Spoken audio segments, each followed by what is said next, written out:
What if I told you that you're just a character, right? For example, yesterday me and my mother we sat down for 4 hours and we watched both Spider-Man movies, Miles Morales, the Black Edition. Now, the thing that I really did enjoy about Miles Morales was his character arc and how he kind of overcame challenges and how it led to him being finally worthy of the mask, the Spider-Man mask, because Mary Jane, I think it was Mary Jane, she said that anyone can wear the mask. But the thing that was really interesting to me was how much I felt I related to Peter Parker.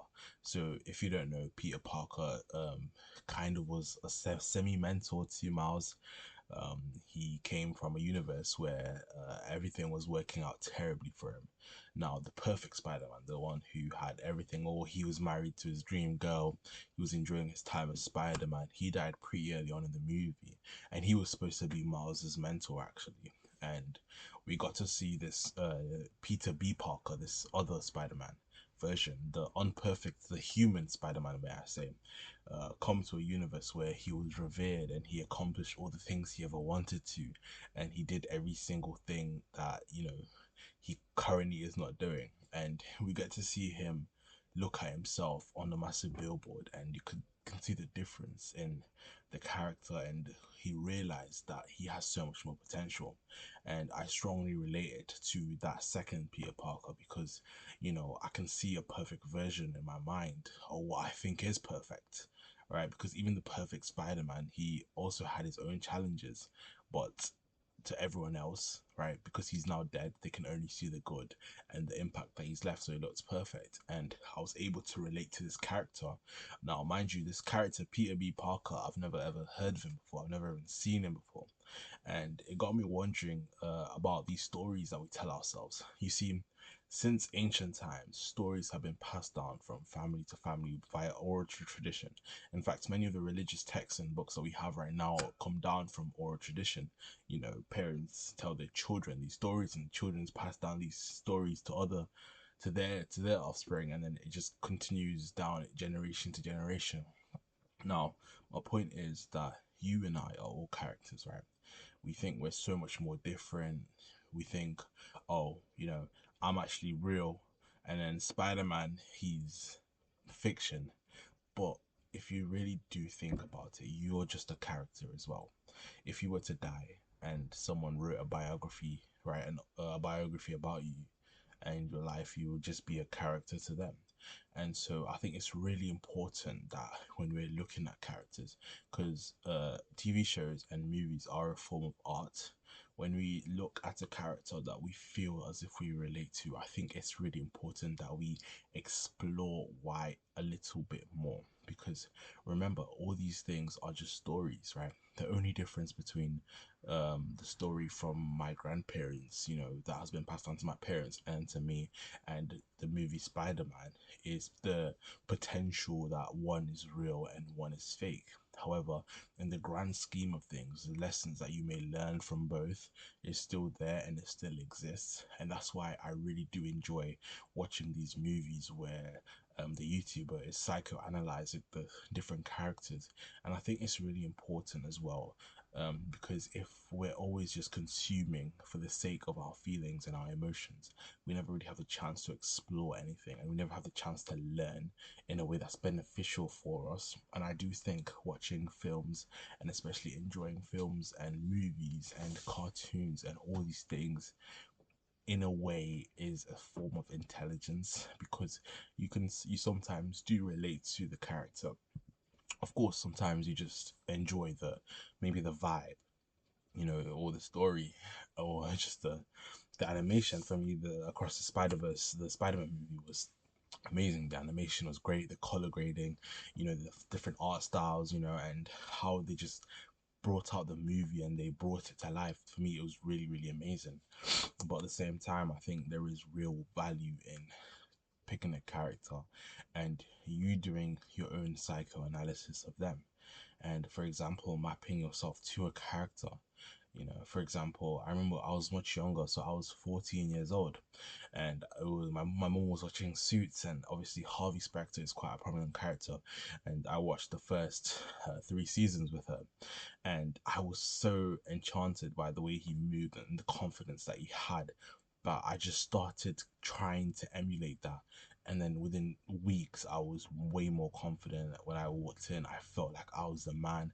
It came to a point where I was honestly convinced that if I got to a Magic Circle law firm right now at the ripe age of 14 years old, I'd have been senior partner. My name would be on the wall.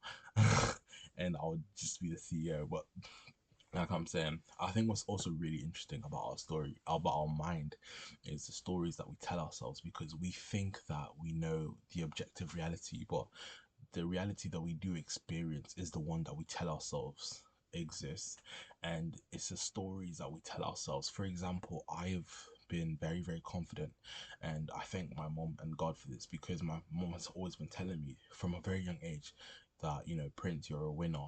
You win.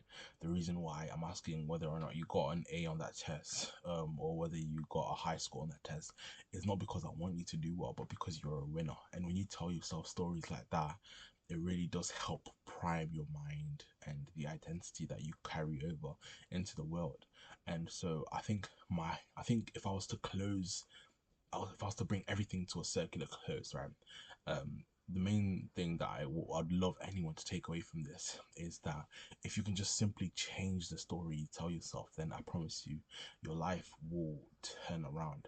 And the thing is, right, like when you want to change the story, you want to tell yourself, right, it's an exciting thing, right? When you say, okay, cool, I'm gonna do this and that, but like don't think about how long it would take for you to believe that story, because here's what happens, right?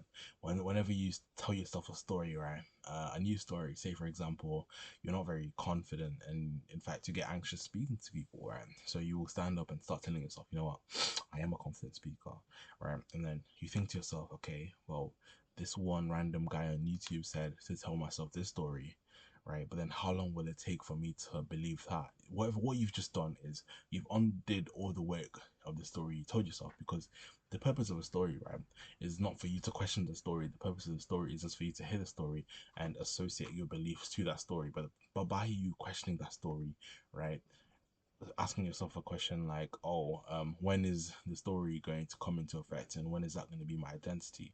That also raises more resistance in your mind, because the brain, whenever you ask a question, the brain automatically always has a negative option, right? And not negative as in the sense that it's bad for you, but negative as in the sense that the brain is always aware that there's a possibility that so and so might not work in the way that you want it to work. Now, for survival, your brain has been primed to focus much more on this option. So, for example, just to help you out, right? Your brain would rather believe something bad and negative than for it to believe something good and something that would help you out, because your brain's objective is for you to survive. It's not to thrive, right? As long as you survive, as long as you're alive, right? It doesn't matter if you're poor, this is that. As long as you're alive, you're fine. That's what's playing around in your mind. And so yeah, these characters are really important. I would encourage for everyone to try and find a character that they think is in a similar position or they somehow relate to. Take this character, right, and I just want you to write down what you think. Okay, this is a cool exercise, right? Get a notebook, two-sided notebook, something like this, or a much bigger one, right? You have 2 pages, right? 2 pages, right? It's right. Print out a picture of the character here, stick it here. Picture of you, stick it here. Now, in between that, write out everything, like how you think. Start off with the character's identity, right?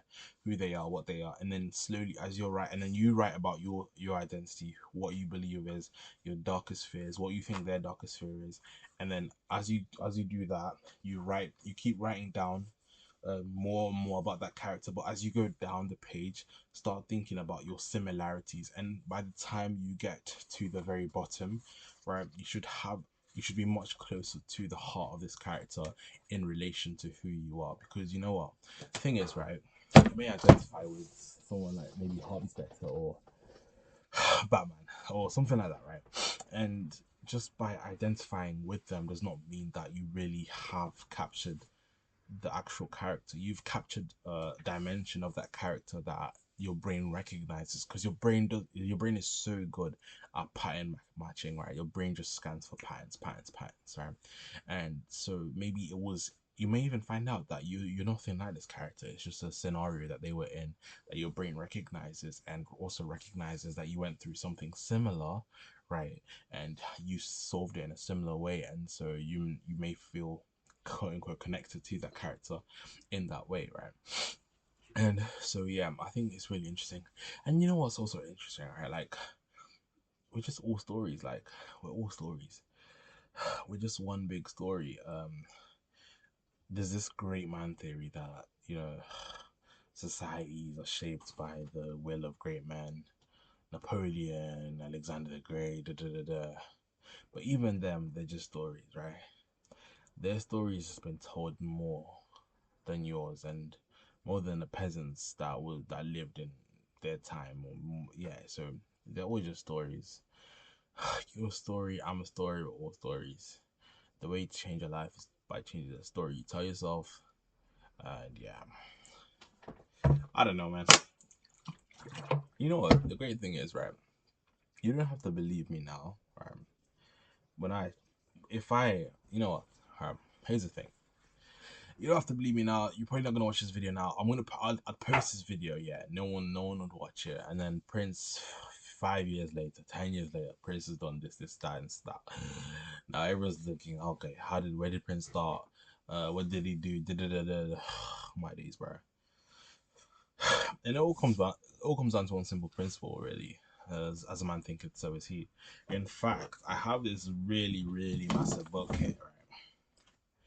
I would sum this book. I'm sorry, right? I'm not even finished it, but this book, as a man thinketh, so is he. Forget, don't read this. Just take that one verse. As a man thinketh, so is he. You need to read this book here. Actually, it's the Bible. It's the Bible. Yeah. In fact, I'm gonna stop wasting my time now. We've wasted your time for 12 minutes. If you don't listen, you don't have to listen. I don't care whether you listen or not. It's your life. Do what you want, bro. Genuinely, yeah. In this life, it's yours to live, innit?